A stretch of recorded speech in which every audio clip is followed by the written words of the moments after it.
जय श्री कृष्णा, राधे राधे। आप सभी दर्शक को फिर से एक बार वेद मंत्र शक्ति चैनल पर आप सभी का बहुत बहुत स्वागत है एवं जन्माष्टमी की ढेर सारी शुभकामनाएं एवं मंगल कामनाएं।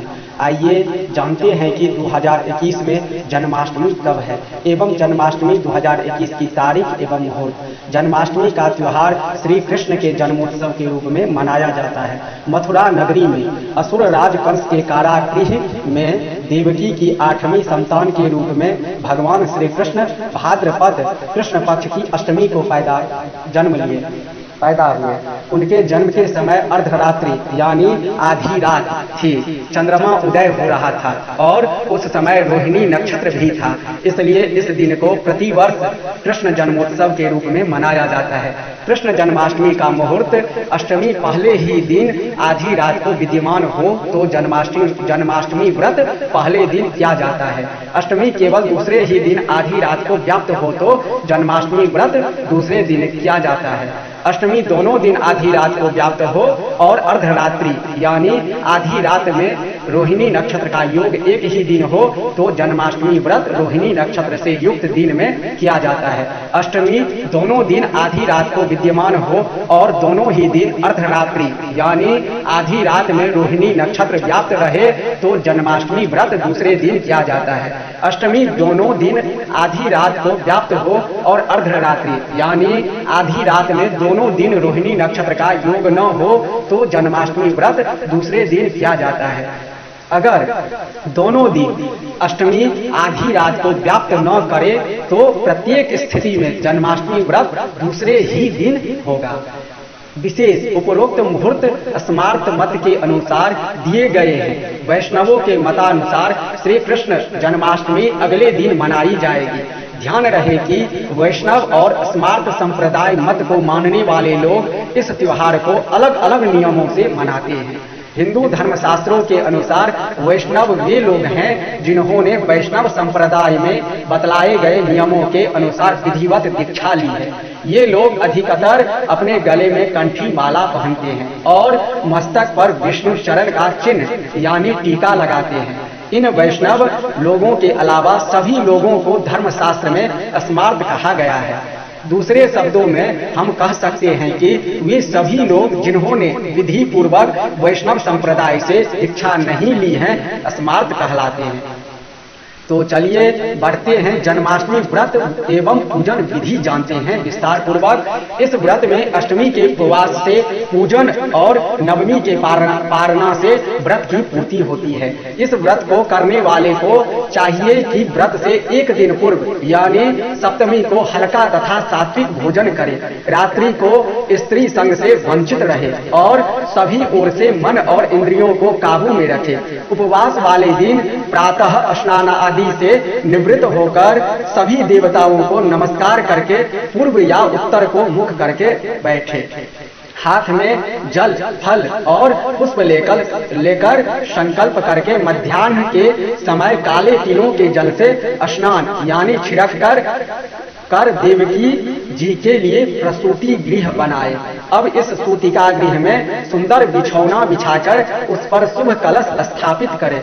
साथ ही भगवान श्री कृष्ण जी को स्तनपान कराती माता देवकी जी की मूर्ति या सुंदर चित्र की स्थापना करे। पूजन में देवकी, वासुदेव, बलदेव, नंद, यशोदा और लक्ष्मी जी इन सबका नाम क्रमशः लेते हुए विधिवत पूजन करें। यह व्रत रात्रि 12 बजे के बाद ही खोला जाता है। इस व्रत में अनाज का उपयोग नहीं किया जाता।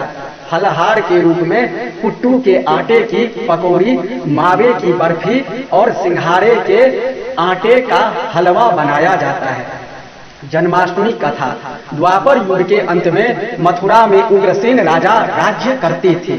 उग्रसेन के पुत्र का नाम कंस था।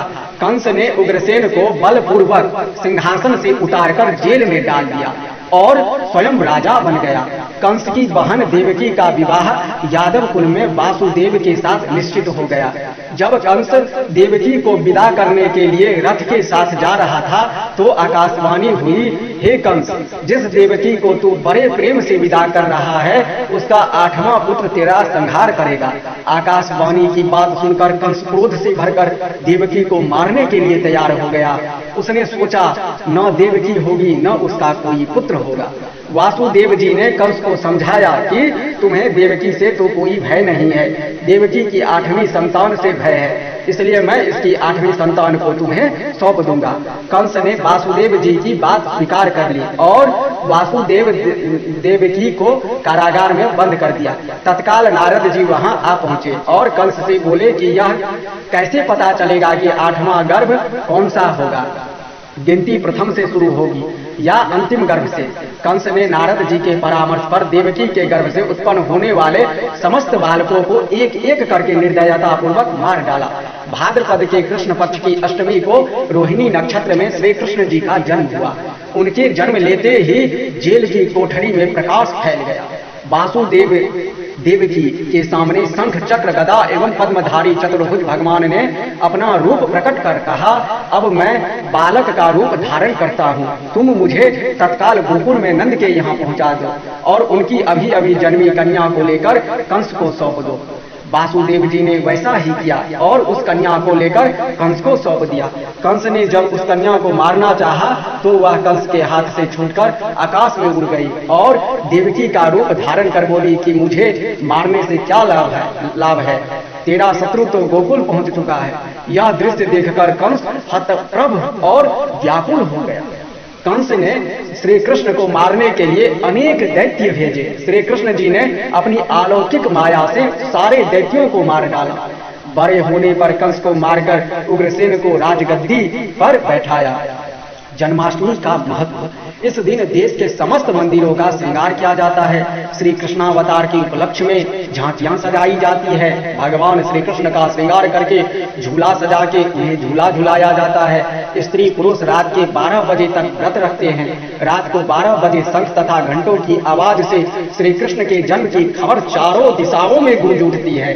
भगवान कृष्ण जी की आरती उतारी जाती है और प्रसाद वितरण किया जाता है। इस लेखक के साथ हम आशा करते हैं कि जन्माष्टमी के पावन पर्व पर आपको भगवान कृष्ण की असीम कृपा प्रदान हो। जय श्री राधे, जय श्री कृष्ण।